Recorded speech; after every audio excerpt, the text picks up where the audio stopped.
Welcome to Story Studio Originals. यहाँ कहानियाँ सुनाई नहीं जाती, महसूस कराई जाती हैं।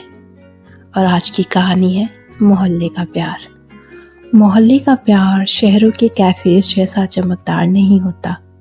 यहाँ इश्क फिल्टर्स में नहीं, रोज़ के रास्तों में मिलता है। यहाँ लोग ज़्यादा बोलते नहीं, ज़्यादा देखते हैं।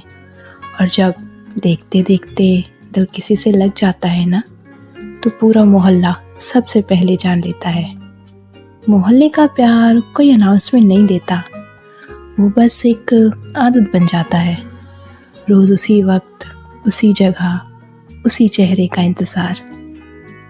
इस कहानी का मोहल्ला था शांति विहार, एक ऐसी सोसाइटी जहाँ सुबह दूध वाले की आवाज़ से दिन शुरू होता, शाम को बच्चों के क्रिकेट से शोर सुनाई देता और रात को बालकनीज के बीच चलती हुई बातें हवा में घुल जाती। यहाँ हर किसी को सबकी ज़िंदगी के बारे में थोड़ा बहुत पता होता था और बिना पूछे राय देने की आदत भी थी। इसी सोसाइटी के 3rd फ्लोर में नमित रहता था। नमित ज़्यादा हैंडसम नहीं था, ना उसकी पर्सनालिटी लाउड थी और ना ज़्यादा स्टाइलिश। वो कोई फिल्मी हीरो भी नहीं था, पर हाँ, नीयत साफ थी और दिल थोड़ा ज़्यादा बड़ा। वो उन लोगों में से था जो भीड़ में घुल जाते हैं, पर जब ना हो ना तो कमी महसूस होती है। नमित प्राइवेट जॉब करता था, ऑफिस जाता, वापस आता और शाम को सोसाइटी पार्क में बैठकर जिंदगी को देखते रहना उसकी आदत थी। और उसकी ज़िंदगी का सबसे खूबसूरत हिस्सा रोज़ 7:30 बजे पार्क में आता था। अस्मिता कोई फिल्मी हीरोइन जैसी नहीं थी, पर जब वो चलती थी ना, तो नमित के लिए हवा थोड़ी स्लो हो जाती थी। सिंपल कुर्ती, बाल लूज या कभी पोनीटेल, ईयरफोन्स लगाकर ब्रिस्क वॉक, ना एक्स्ट्रा स्माइल, ना अननेसेसरी बात। सोसाइटी के लड़के उसे देखते ज़रूर थे, पर बात करने की हिम्मत किसी में नहीं थी। अस्मिता तेज चलती थी, जैसे उसे पता हो कि उसे कहाँ पहुँचना है। उसके कानों में अक्सर ईयरफोन्स होते थे, पर वो सिर्फ गाने सुनने के लिए नहीं, वो उसकी बाउंड्रीज थे, एक तरीका जिससे वो दुनिया को थोड़ा दूर रख सके। अस्मिता की ज़िंदगी सीधी नहीं थी, पर वो उसे सीधा चलाना जानती थी। उसके पिता की सेहत अक्सर साथ नहीं देती थी, माँ घर संभालती थी और घर के छोटे बड़े फैसलों का बोझ कब का अस्मिता के कंधों पर आ चुका था।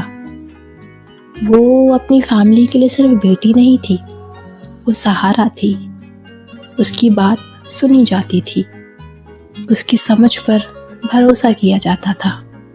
और शायद इसीलिए अस्मिता ने कभी अपने बारे में ज़्यादा सोचा ही नहीं। पहले घर, बाकी सब बाद में। नमित का प्यार अस्मिता के लिए एक दिन में नहीं हुआ, बल्कि धीरे धीरे परवान चढ़ा। पहले वो पार्क सिर्फ फ्रेश हवा खाने के लिए आता था, फिर एक दिन उसे अस्मिता दिखी और उस दिन के बाद नमित के लिए पार्क मंदिर की तरह हो गया। जैसे लोग मंदिर में भगवान के दर्शन के लिए आते हैं, नमित भी अपने भगवान के दर्शन के लिए पार्क जाया करता था। और शिद्दत ऐसी कि एक भी दिन मिस नहीं करता था। घड़ी में 7:30 हुए और नमित पार्क में हाजिर। पहले उसे बस प्यार का नोटिस आया, फिर वो नोटिस आदत बना, फिर वो आदत इंतजार हो गई। वो हर दिन पार्क में अस्मिता के दिखने का इंतजार करता। उसे अस्मिता के पार्क के राउंड्स गिने हुए थे। कौन से दिन वो थोड़ी धीमी चलती है, कौन से दिन ज्यादा तेज। पर उसे ये नहीं पता था कि अस्मिता ने कभी उसकी तरफ देखा भी है या नहीं। एक दिन नमित ने डिसाइड किया कि वो बस देखकर जिंदगी नहीं गुजार सकता। कब तक ऐसे ही दूर से देखता रहेगा? नहीं, कल तो जाकर अस्मिता से अपने दिल की बात कह के रहेगा। ऐसा इरादा कर अगले दिन नमित थोड़ा ज्यादा जल्दी पार्क आया। कभी बेंच पे बैठता तो कभी चहलकदमी करने लगता। हाथ पसीने से गीले, दिल जोरों से धड़क रहा था। बार बार नजर कलाई पर बंधी वॉच पर जाती। 7:35 पर अस्मिता आई। नमित का दिल जोर से धड़कने लगा। जैसे ही वो पास से गुजरी, नमित खड़ा हो गया। अस्मिता, वो रुकी। और फिर नमित ने जो बोला वो एक सांस में था, जैसे अगर बीच में रुक गया तो हिम्मत भी रुक जाएगी। मैं काफी टाइम से आपसे बात करना चाहता था। मुझे आप पसंद हो, मैं आपसे प्यार करता हूँ। मैं जानता हूँ ये अचानक है, पर मुझे जानना है आप मेरे बारे में क्या सोचती हैं। ये कहकर उसने आंखें बंद कर ली और रिप्लाई का इंतजार करने लगा। दिल जोर से धक धक कर रहा था। हाथों की मुट्ठी कसी हुई थी, पर काफी देर तक शांति के बाद उसने आंखें खोली। अस्मिता सामने नहीं थी। नजर घुमा के देखा तो वो दूर जा चुकी थी और उसका जवाब ना हाँ ना। वो बस वहां से चली गई। नमित को समझ नहीं आया क्या करे, पर दिल बार बार जवाब मांग रहा था। अगली शाम नमित फिर पार्क आया। उसने फिर बात करने की कोशिश की और इस बार फिर जवाब खामोशी में आया। लगभग 1 सप्ताह ऐसा ही चलता रहा। अस्मिता आती, नमित अपने दिल की बात करता और वो बिना जवाब दिए चली जाती। आज भी सब कुछ वैसा ही था, पर इस बार जवाब खामोशी में नहीं, एक तेज थप्पड़ में आया। वहीं से एक सिलसिला शुरू हुआ। नमित बार बार बात करने की कोशिश करता, कभी माफी के साथ, कभी सिर्फ इतना कहने के लिए कि वो अस्मिता को समझना चाहता है, उसके करीब जाना चाहता है, उसे जानना चाहता है। और अस्मिता की तरफ से जवाब थप्पड़ में आता। पर नमित ने कभी किसी तरह की बदतमीजी या जबरदस्ती नहीं की, कभी अपनी आवाज ऊंची नहीं की, कभी अस्मिता को गलत नहीं कहा। वो हर दिन थोड़ा और शांत होता गया और थोड़ा और समझदार। अब मोहल्ला बातें बनाने लगा था। सबको सब पता था। आंटीज की मीटिंग में एक मुद्दा और जुड़ गया था। नमित के गुजरने पर लोग फुसफुसाने लगते। आवाज धीमी हो जाती, पर समझ पड़ता था कि क्या बातें करते हैं। 22 रिजेक्शंस और 21 थप्पड़ों के बाद नमित फिर पार्क आया और आता रहा। पर एक दिन अस्मिता नहीं आई, कई दिनों तक नहीं आई। नमित फिर भी पार्क आता। वो रोज उसी वक्त उसी बेंच पर ये सोचकर बैठता था कि शायद आज वो आ जाए, शायद आज उसका दिल बदल जाए। अस्मिता उस हफ्ते अपनी कजिन की शादी में गई हुई थी। जब अस्मिता वापस आई तो फ्रेंड्स ने बातों बातों में इस बात का भी जिक्र किया कि कैसे वो तुम्हारा प्रेमी तुम्हारी गैर हाजिरी में भी तुम्हारा इंतजार पार्क में करता था, कि नमित रोज पार्क में बैठता था और तुम्हारे आने का इंतजार करता था। ये सुनकर अस्मिता चुप हो गई। इस बार उसे थप्पड़ों की याद नहीं आई, उसे सिर्फ वो बेंच याद आई जहां रोज नमित उसका इंतजार करता, उससे बात करने की कोशिश करता, अपने प्यार का इजहार करता। अगली शाम अस्मिता खुद पार्क गई। नमित उस दिन थोड़ा देर से आया। जब उसने अस्मिता को देखा तो उसके कदम रुक गए पहली बार। पर इस बार अस्मिता ने खुद बात करना शुरू किया। उसने कहा कि वो प्रॉमिस नहीं कर रही, पर बात करना चाहती है, उसे जानना चाहती है, दोस्ती करना चाहती है। पर नमित इसे प्यार न समझे। नमित के लिए इतना ही काफी था। और इस तरह बातों और मुलाकातों का सिलसिला शुरू हुआ। कभी पार्क में घंटों बैठते, बातें करते, कभी पास की टपरी पर चाय पीने निकल जाते, कभी सोसाइटी गेट पर मिलते तो ऑफिस जाने के लिए ऑटो शेयर करते। अब अस्मिता भी नमित को समझने लगी थी। अस्मिता ने पहली बार नमित को ध्यान से तब देखा जब उसने कुछ खास नहीं किया, ना इम्प्रेस करने की कोशिश करी, ना एक्स्ट्रा बातें। वो बस उसके साथ बैठता। अस्मिता की आदत थी सब संभालने की, हर घर का काम, हर जिम्मेदारी, हर फैसला। पर नमित के साथ उसे पहली बार किसी चीज को संभालने की जरूरत नहीं पड़ रही थी। कभी वो चुप रहती और नमित उसे चुप रहने देता। कभी वो थकी होती और नमित बस इतना पूछता, चाय पियोगी? एक दिन अस्मिता ने कैजुअली कहा कि उसके पापा की दवाई खत्म हो रही है और मेडिकल स्टोर बंद मिल रहा है। नमित ने कोई रिएक्शन नहीं दिया, बस अगले दिन ऑफिस से आते हुए दवाइयाँ ले आया। ना उसने इसका जिक्र किया, ना शुक्रिया एक्सपेक्ट किया। उस दिन अस्मिता को पहली बार महसूस हुआ कि किसी ने उसकी जिम्मेदारी खुद से उठा ली है।